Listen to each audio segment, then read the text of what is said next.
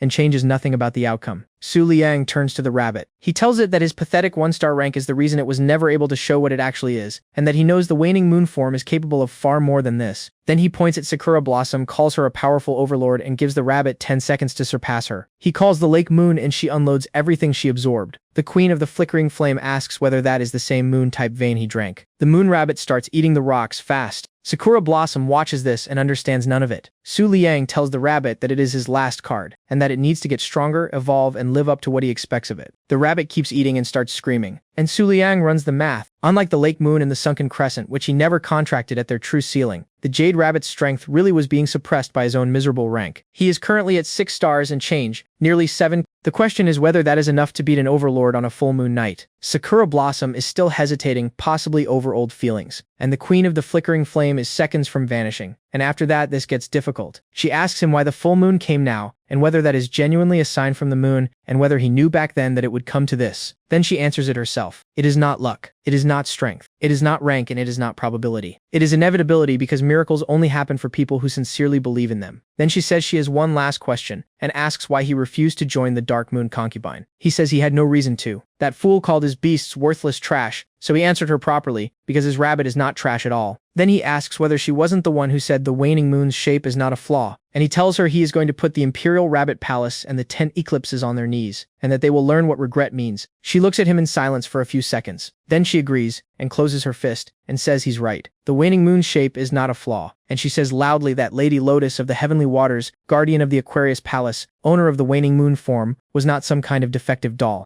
Su Liang's head comes around, and he asks her to say that again, because one of the 7 wonders of this world held the waning moon form, and now every piece fits, because that is why the Imperial Rabbit Palace was able to destroy the Aquarius Palace. There was no full moon that night, and the waning moon form is powerless when the moon is not full. She confirms it, and says Lady Lotus of the Heavenly Waters was invincible under a full moon, and she has never stopped believing that, and that she simply cannot beat the Dark Moon camp alone, and hates herself for being this helpless. She starts to ask whether one day he might help her face them. Su Liang tells her he promises. She smiles at him for a moment, then flies over and puts her arms around him, which he was not expecting. Sakura Blossom asks, furious, whether she is genuinely this far gone. The queen of the flickering flame ignores her and says that before the decisive battle with the Imperial Rabbit Palace, Lady Lotus of the Heavenly Waters extracted the crystal of life from inside herself. Su Liang asks her what she just said, and she holds on to him and tells him that the crystal, which holds every scrap of the waning moon form's power, is here. Then she disappears, leaving a flame behind her. Su Liang notes that she is gone and his rank has dropped back to 5 stars, and works out why Sakura Blossom didn't move, because the contract means his death damages her too. But the moment was enough. He calls the lake moon, and an enormous crystal appears in front of him. Sakura Blossom asks what that is. Su Liang, grinning, knows exactly what it is. It is the throne of the Moon King, guarded by the Queen of the Flickering Flame, belonging to the Palace of Aquarius, and it is where the crystal of life that Lady Lotus of the Heavenly Waters left behind has been kept this entire time. He turns and calls the Jade Moon Rabbit. It stops eating rocks and looks up at his voice, understands immediately, and hooks the throne with its ears. Then it starts eating. Sakura Blossom screams at it to spit that out, demands to know what he thinks he's doing, and tells him to stop this immediately. And Su Liang looks back at her, smiling, and asks how exactly he's supposed to stop now.